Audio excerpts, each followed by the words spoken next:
Thank you so much. Let me begin by thanking the government and people of Ethiopia for hosting the UN Food Systems Summit 4, which is very essential for the continent as well as for our country, Ethiopia.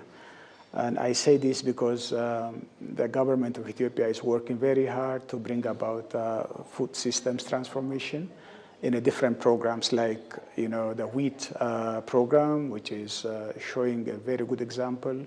And beyond that, the bountiful baskets program, which is to bring about nutritious food in the country. And all these programs are very much tallying to what food systems is advocating for. Having said this, now coming to the specific program of the school meal, which Ethiopia has started some time ago. You remember when Roman was the first lady of this country, when we were in office, she championed on a school meal program in the country. And that has brought a good example to begin with. And the current government has scaled up fully. In Addis Ababa, I think the school meal program has taken a big shape where all children in the school, especially in the primary school, are going through this program of school meal, which is very essential. Number one, the cognitive capacity of the students increases, and the attrition rate of the students has decreased tremendously. And the school performance of those children has been remarkable. And I think these are the benefits you get. But beyond that, the school meal program goes to connecting smallholder farmers and also home garden producers into the market, where you see a huge amount of food is procured to the schools for this school meal program. So I think it has a sustainable production as well as marketing benefits that you see nowadays in Ethiopia and also in Africa. As AGRA organization, which I lead, we are supporting regenerative agriculture programs where smallholder farmers produce those nutritious and nutrition-bound and sensitive crops and seeds which are fortified that help to bring about nutritious and dense food for the children. So this program is now scaled up in many countries, like in Kenya, Nigeria, Ghana, Malawi. All these countries are moving very fast in bringing the school meal program as a way for climate resilient production system. So sustainability in terms of climate resilience, sustainability in terms of increasing productivity in a very safe and environmentally sound manner, all these are connected. So the school meal program, when it is geared towards regenerative agriculture, is the most innovative way to bring about this change on our smallholder farmers' lives and livelihoods. I think the UN Food Systems Summit, as well as there is also an African Food System Summit, which is coming very near in Senegal in beginning of September. These both forums are very important platforms for Ethiopia to showcase its successes. And that can also be emulated by other African countries. Like, for example, the Bountiful Baskets program, Lemat Turufat in Amharic, which is very difficult to translate into English. But nonetheless, it is a program which brings all nutritious food production that's in the horticulture sector, in beekeeping, in poultry, in livestock development, in vegetables and fruits, all these combined in a program which we see that is a very dense, nutritious food production system. So if our children can be fed with this kind of nutritious food, it all means that they become healthy, their cognitive capacity increases, their capacity to attend schools. When children are hungry, they can't attend classes properly, they can't concentrate. On the other hand, when the school meal program brings this kind of opportunity for the small children, then they can easily benefit. I know there is one egg for a child program within this bountiful basket program. So that gives a protein, necessary protein to our children, which most low-income families cannot afford. So I think not only the program brings those communities and families into the system, but nevertheless, it helps also them to produce at their home. The home garden program, which the Prime Minister has launched, has a big implication as a showcasing that everybody can produce this kind of production within its own premises. And now I think there are also technologies like vertical agriculture, where with a small space you can use that opportunity to bring changes. So I think it has a multifaceted benefit when you see how introducing school meal programs can do. So Ethiopia can benefit by showcasing into this UN Food System Summit, not only for Africa, but for the entire global community, especially in developing countries, that can emulate this example that Ethiopia is championing. So it's a beneficial platform.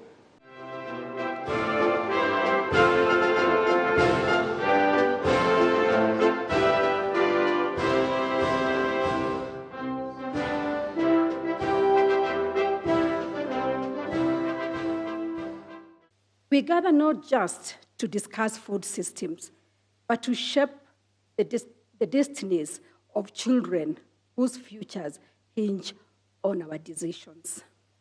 Please receive warm greetings from His Excellency Dr. William Samoei Ruto, President of the Republic of Kenya. The President is deeply committed to transformative food systems that prioritize nutrition, empower farmers, and safeguard the well-being of every Kenyan child. He applauds this forum's focus on school meals and affirms Kenya's full support.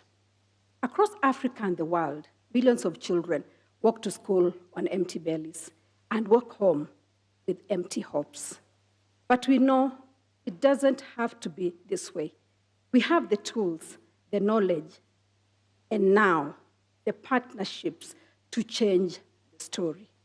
One plate of nutritious, locally grown food at school can determine whether a child drops out or dares to dream again. As Kenya, we have taken an ambitious goal to reach 10 million children with nutritious meals by 2030. Currently, we are feeding 2.6 million children through national and county governments.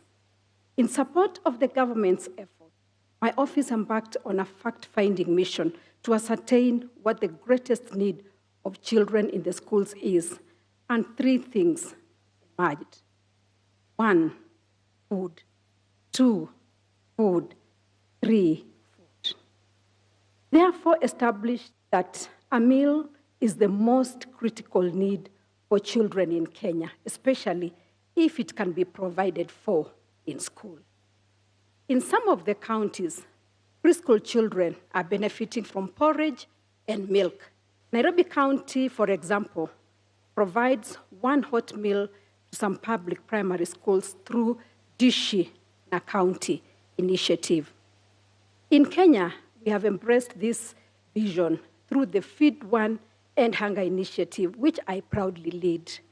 Feed One End Hunger initiative supports over 44 schools in 21 counties to establish Mama Kitchen Gardens. These gardens are more than sources of food. They are living classrooms. Children grow fruits and vegetables not as theory in classrooms, but as practice in the school kitchen gardens. The harvest nourishes their meals, their knowledge, their minds. In many schools, learners replicate these gardens at home, becoming nutrition ambassadors within their families. This is how transformation spreads, from a tomato seed in a school garden to a culture of resilience in the entire community. And with each garden, we grow not just food, self-reliance. To amplify this, we have revitalized Kenya's historic 4K clubs, short for Kuungana, Fanya, Kusaidia Kenya. Unite, Act, Help Kenya, in partnership with Kenya's Ministry of Agriculture. These clubs now teach children modern climate-smart farming methods. From eggplants to sweet potatoes, they're cultivating not just crops, but confidence and character. However, as we celebrate the growth of school kitchen gardens, we must also confront a pressing challenge: access to water. In many of the schools, we have established kitchen gardens in arid and semi-arid regions. Water scarcity threatens the sustainability of these gardens. We're really here to unite two communities that have largely been separate. So one of those communities is the community around school meals. There's a coalition of 109 country governments that have stepped forward and said, we must see universal school meal feeding. We must achieve that. And we're seeing many of those 109 country governments start to make bold commitments in this respect. Somewhat separately, however, there's another community, and that's the community around farmers that are grappling with the question of what do we need to do so that the 1.5 billion people who live in smallholder farming families can continue to grow food that delivers a yield, let alone increased yields, in what is becoming a more difficult climate, less rainfall. When the rainfall comes, deluges, so sporadic rainfall, less soil health, less biodiversity. It is harder today to be a farmer than it ever has been before. So you have challenges on both sides. With the school meals community, they're still trying to feed more than 400 million children who don't get a meal. And here they're trying to figure out how to ensure people want to farm and that they can do so in the future and provide economic livelihoods for their family and ecological benefits for our planet. Bringing those two together is the purpose of this convening, which we're calling Regenerative School Meals. So we're here to look at the science, the policy, the financing, and really galvanize a global constituency that want to do those things together. Build markets for farmers that want to go on this transition to climate resilient agriculture, and do so by opening up the market that is the purchase power of governments when they buy food for school children. So these ideas coming together are both innovative but hugely exciting because you're able to make good on commitments that many governments have made on the African continent, commitments to soil health, to agricultural transformation, to school feeding in one policy move. While the Rockefeller Foundation has made a bold commitment to enable 100 million more children to get a school meal in the next 5 years. These are children who today are not getting a meal. So we want to start to close the gap on universal school feeding. But we want to do more than that. We want to see that increasingly each of those meals is coming from a farmer in the African context. So homegrown school feeding that provides an economic opportunity for those farmers, and that specifically the farmers using regenerative or ecological, agroecological practices are rewarded. And we think that's possible. The reason we think it's possible is we look at government programs in places like Brazil that have used policy to, one, say, we will source from our smallholder farmers. Two, we will reward farmers and in fact can pay them a little bit more when they do regenerative agriculture. And three, we see the evidence that when we do this, the profits of our farmers are increasing, in the case of Brazil, by about 106%. These are smallholder farmers making that much more money when they have the guaranteed market of a school meals program. So that's what we want to see in 5 years. We want to see 100 million more school children having a lunch you don't have one today, an increasing amount of those coming from regenerative farmers. And we want the market opportunities so that these farmers are making more money, feeding their families, and healing the land. The progress Ethiopia made toward universal school feeding is quite substantial. Since 2019, when the program was first launched, now 6 million children are being fed a school meal. Still, the goal is 21 million, so there's progress still to be made. The goal is to achieve that number by 2030, and we really encourage the Ethiopian government to go all the way. At the same time, we're really interested in some powerful research that's coming out of the Ethiopian community. The Ethiopian Public Health Institute is partnering with the New York Botanic Garden, Clark University, and a few other universities, and they are looking at regenerative practices and trying to understand how beneficial are these practices really for Ethiopian farmers. So they're looking at your most sacred crop, teff. They're looking at fava bean, pea, wheat, and barley. And they're exploring a regenerative practice that's really been lost as so many farmers have been pushed to grow with monocropping. Monocropping is when it's just teff, nothing else, or just peas, nothing else. So what they're looking at is when you bring back mixed cropping, meaning on 1 hectare with one kind of go, you're putting in seeds from multiple varieties of teff, wheat and barley, fava beans and peas, and the results are spectacular. They're seeing significant yield improvements with a practice that has been sort of eroded with time. That gives us a lot of confidence that Ethiopia could be a test case to not only expand its homegrown school feeding program, which is looking at how do you provide an incentive to Ethiopian farmers to grow food to feed their children, but at the same time mainstream some of these regenerative practices that are showing real hope, not just for yield, but for resistance to pest, plant disease, and really importantly for Ethiopia, drought resistance. You know, there are a lot of people that have impatience with summits. They feel it is a lot of blah, blah, blah, and talking. And so there's a real sense that on the 4th UN Food System Summit, it's time for action. And I think people are right to want to see action. I also feel a lot of optimism, really, because 4 years ago, when the first UN Food System Summit occurred, most people were not using the term system. They were talking about value chains. We get our seeds, we get inputs, we harvest, we sell it to one, and it's a chain. Nature isn't a line, right? When you're in the forest, you see bees and pollinators and grasses and shrubs and trees all in a mix together. Nature is a web. And similarly, the way food grows and the way we experience food, the way we influence what is grown, what we eat, how we get it, is definitely not a chain. It is a system. And there are a lot of actors. And some of those actors, the Ministry of Agriculture, think about it one way.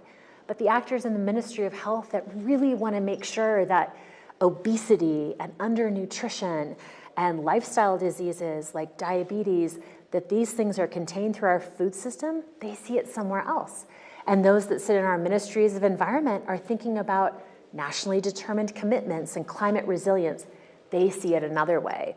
We still have a long way to go so that all the actors, not just different government actors, but children and farmers and chefs and distributors and technologists and innovators and financiers, that all of them understand you are part of the equation to make our food system a solution for climate, a solution for health, a solution for education, or you can be part of why it persists and doesn't give us those remedies. So what I hope to see in this 4th UN Food System Summit is more examples of how cross-sectoral, cross-ministerial collaboration are now really starting to pave the way for solutions. I want to see financing commitments to systems, not just calls for financing. And I want to see concrete solutions like regenerative school meals.